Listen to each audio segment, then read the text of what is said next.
sobrang saya lang na ano.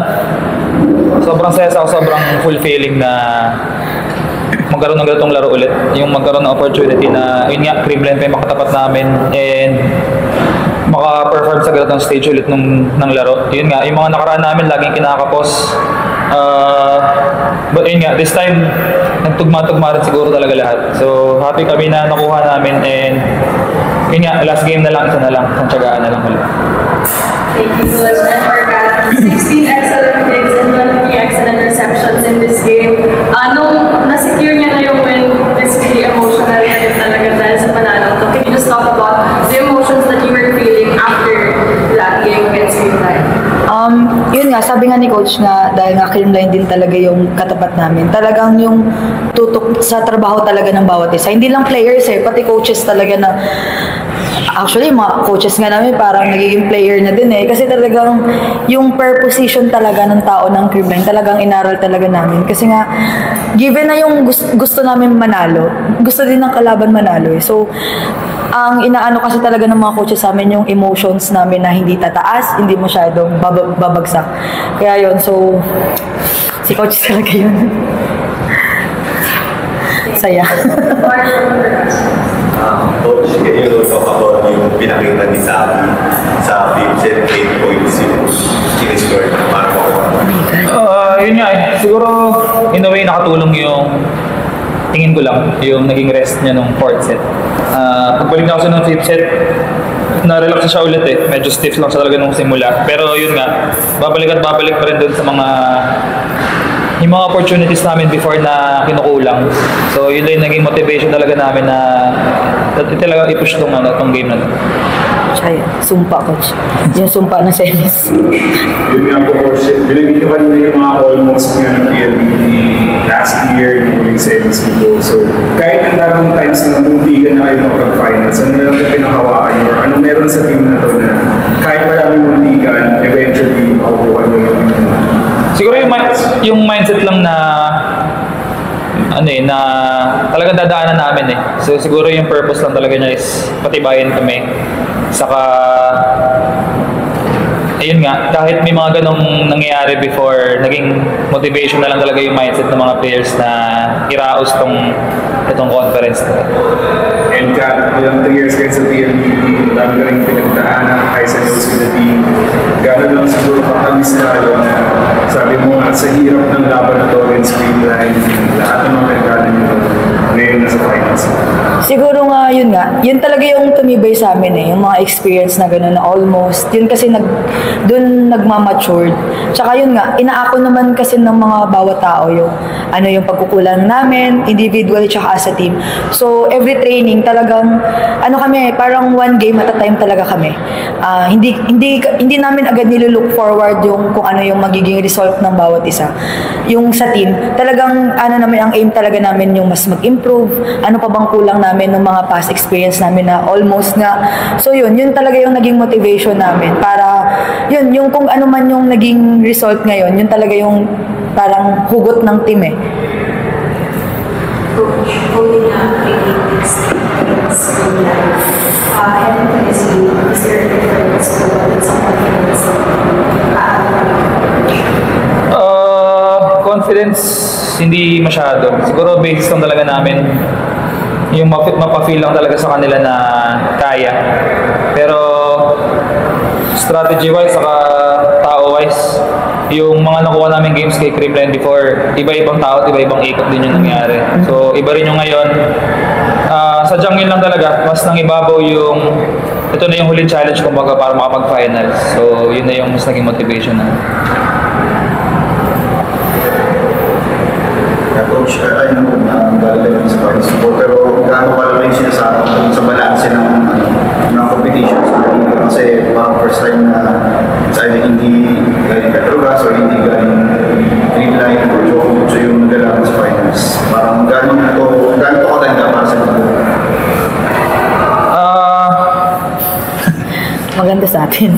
Maganda na nakaikot.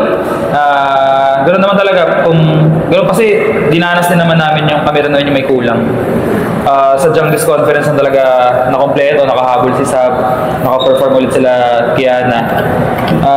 Si Kim nakabalik din. Siguro yung ganong matchup lang, talagang doon mo lang makikita na yung level ng PBL umaangat na rin talaga lahat. So, itong mga nasa gitna, saka nasa ilalim, yun nga, unti-unti nag-i-improve saka gumagaling naman. So, yun na siguro nagiging result, nagkakaroon na ng nakakahabol na kumbaga.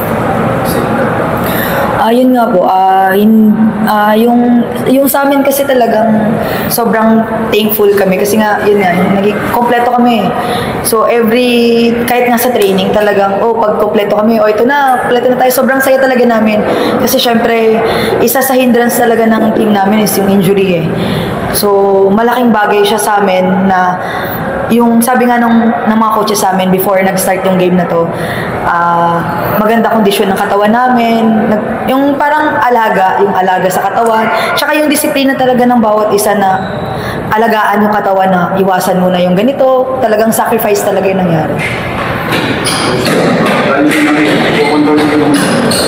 They may be good commercial. I don't know.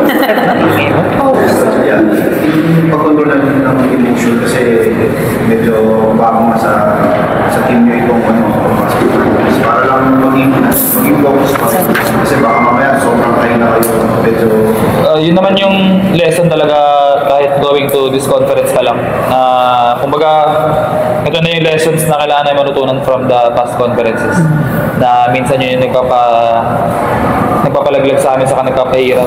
So yun nga, yung objective naman talaga namin is yun nga, i-manage yung mga kayang i-manage saka i-correct yung mga kayang i-correct. So ganoon pa rin yung mindset namin, tatrabahuin pa rin namin yung last game, at least yun nga, last game.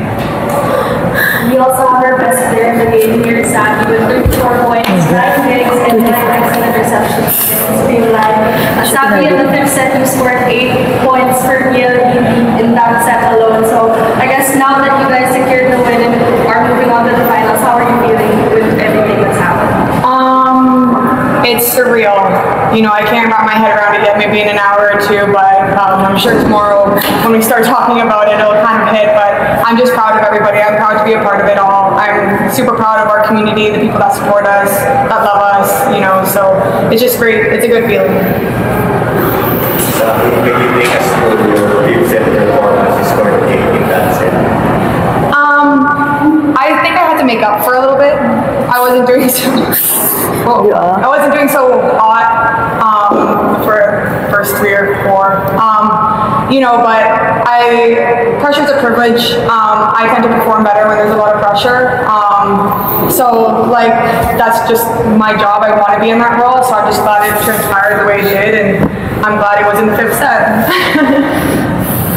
Sabi, the last time you beat Greenline, you also had 34 points. Again, a big game for you. You talked about playing and driving under pressure, and when facing against them and the crowd and everything in your favor. Tonight it was a bit different. You had more. The support was also there for you more. And I guess coming back from the break, I guess how inspiring, recharging this entire night been for you. So. Every time we play Creamline, it's a different game. We can't play them the same that we've played them before. So, you know, when they target somebody like me, I'm glad that, the middles and Kiana and the defense was all there, because there's no way that we could have done that just, like, it's not a scoring game, it's a whole lot of other stuff. So, the support that we feel on the court, whether that's emotionally or physically, I'm just glad, like I said, to be a part of it. And I wouldn't be, any more happy on any other team, so I'm glad it's this one. And in this conference, usually the narrative is about finding support for you and scoring from.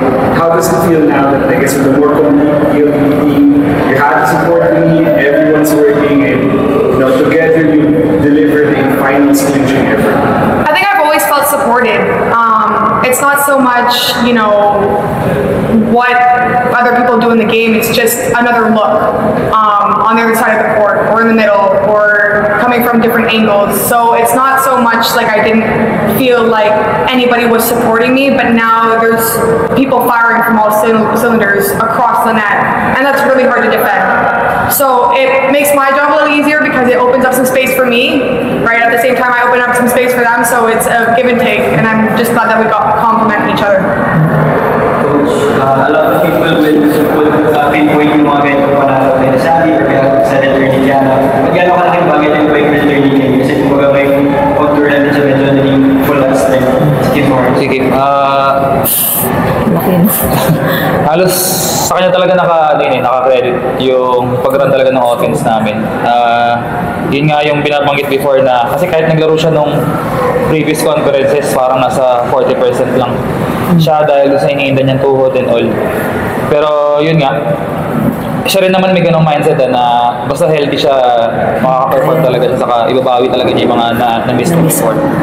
So yun, talagang malaking bagay kasi since ABC, since itong conference, kumbaga yun na yung coach sa loob na nag-run ng gusto kong mangyari. So napakalaking bagay. At the same time, yun nga, pwede pa silang magpalitan ni Angge na na-develop na rin. So yun nga, basta kompleto kami saka nandiyan yung mga tao. Talagang alam namin na kaya. And then sabi, not a lot of players or teams can say they beat the dream line, but you and the high school leaders have been undefeated against them. I guess what does that mean for you and against this team? What you're trying to do? It's always a good feeling to win. This one is just a little bit more sweet. Because they're such hard competitors, it makes me look back at all the hard work and the sacrifice and all the days that you didn't want to show up but you did. But like I said, it's a great feeling to be a part of, and I know throughout this season that we've grown closer together because we share sacrifices and hard work. So like I said, I'm glad it transpired, and I'm not glad it was Creamline, but I'm glad we were going to be fine. To the finals. Coach, yung finals na kalaban nyo yan, maganda rin yung momentum na meron sila heading into that game. Paano lang yung magiging approach ko on Sunday? Siguro more of move on agad dito sa panalo. Hindi naman nandyan din yung cherry sa finals dahil tinabaho rin nila.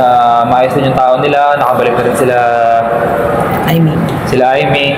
Tapos maganda rin yung mga na-pick up nila from the draft. So, malaking bagay talaga na yun nga, maka-prepare, saka maka-move on, saka maka-focus ulit kami na doon sa cherry na tapos itong game na